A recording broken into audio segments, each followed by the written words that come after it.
अस्सलाम वालेकुम तमाम स्टूडेंट्स, कैसे हैं। आज का हमारा टॉपिक है इंट्रोडक्शन ऑफ बायोलॉजी। तो बायोलॉजी का इंट्रोडक्शन के लिए हमारे पास कुछ इंपॉर्टेंट पॉइंट्स हैं। फर्स्ट पॉइंट क्या है कि जो basic structural unit of an organ is known as the cell, यानी कि कोई भी ऑर्गन जो बना हुआ होता है वो उसका जो बेसिक स्ट्रक्चरल यूनिट होता है वो सेल होता है। फॉर एग्ज़ाम्पल, अगर हम कोई भी बिल्डिंग बनाते हैं तो उस बिल्डिंग को बनाने के लिए जो बेसिक जो चीज़ रिक्वायर्ड होती है वो क्या होती है, ईंट। इसी तरीके से किसी भी ऑर्गन के बनने के लिए जो एक बेसिक यूनिट होता है वो क्या होता है, सेल होता है। सेल की डिस्कवरी किसने की थी, सेल को किसने खोज की थी? सेल की खोज की थी रॉबर्ट हुक ने सन 1665 में। सेल जो है ये एक लिविंग ऑर्गेनिज्म होता है और एक ह्यूमन बॉडी के अंदर ट्रिलियंस ऑफ सेल यानी कि लाखों करोड़ों सेल मौजूद होते हैं। उनकी शेप, उनके साइज़ मुख्तलिफ होते हैं हर एक दूसरे से। तो हमारे पास जो फिफ्थ पॉइंट है कि organism which is made of more than one cell is known as multicellular organism, यानी कि ऐसा ऑर्गेनिज़म जो एक से ज़्यादा सेल से मिलकर बना हो उसे हम क्या कहेंगे, multi cellular organism. For example, human क्या है, आप हम सब क्या हैं, हम मल्टी सेलुलर ऑर्गेनिज़म्स हैं।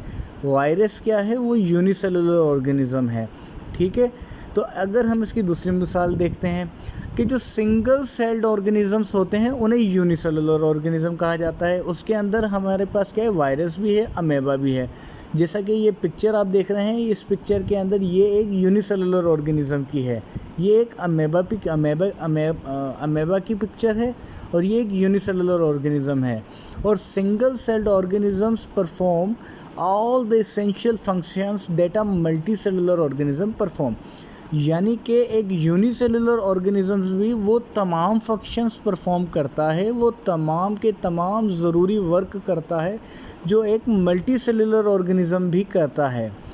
जैसे कि दूसरे ऑर्गेनिज़म्स हैं, amoeba has no definite shape, amoeba का कोई भी स्पेसिफिक शेप नहीं है, तो ये अपने शेप को चेंज करता रहता है। और इसी तरीके से amoeba has a pseudopodia which means, pseudo means false and podia means feet. तो अमेबा को सीडोपोडिया भी क्यों कहा जाता है, क्योंकि इसके सीडो का मतलब क्या है, फाल्स, और पोडिया का मतलब फीट।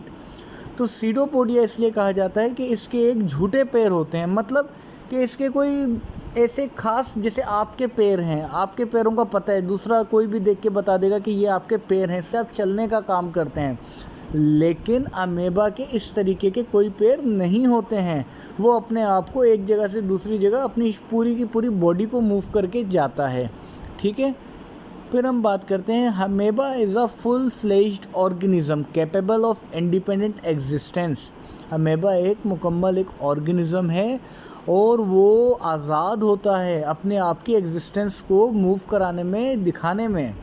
लेकिन अमेबा को हम माइक्रोस्कोप के अंदर देखेंगे क्योंकि ये फिज़िकली हमें नज़र नहीं आएगा, ये एक माइक्रो ऑर्गेनिज़म्स के अंदर काउंट होता है।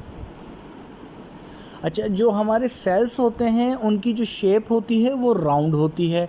जैसा कि इधर हमारे पास जो पॉइंट है लास्ट में आप देख सकते हैं, ये कि द शेप ऑफ द, ये वाला पॉइंट जो हमारे पास है, इस पॉइंट को कि shape of the cell are normally round, spherical और इलोंगेटेड, यानी कि सेल जो है वो गोल भी हो सकता है और लंबा भी हो सकता है, स्फेरिकल टाइप में भी हो सकता है। Protoplasm is known as the living substance of the cell, जो प्रोटोप्लाज्म होता है वो लिविंग सब्सटेंस होता है सेल का। तो आज के लिए इतना ही काफ़ी है। इंशाल्लाह हम मिलेंगे नेक्स्ट वीडियो में और फर्दर प्रोटोप्लाज्म के बाद के पॉइंट को डिस्कस करेंगे। Thank you.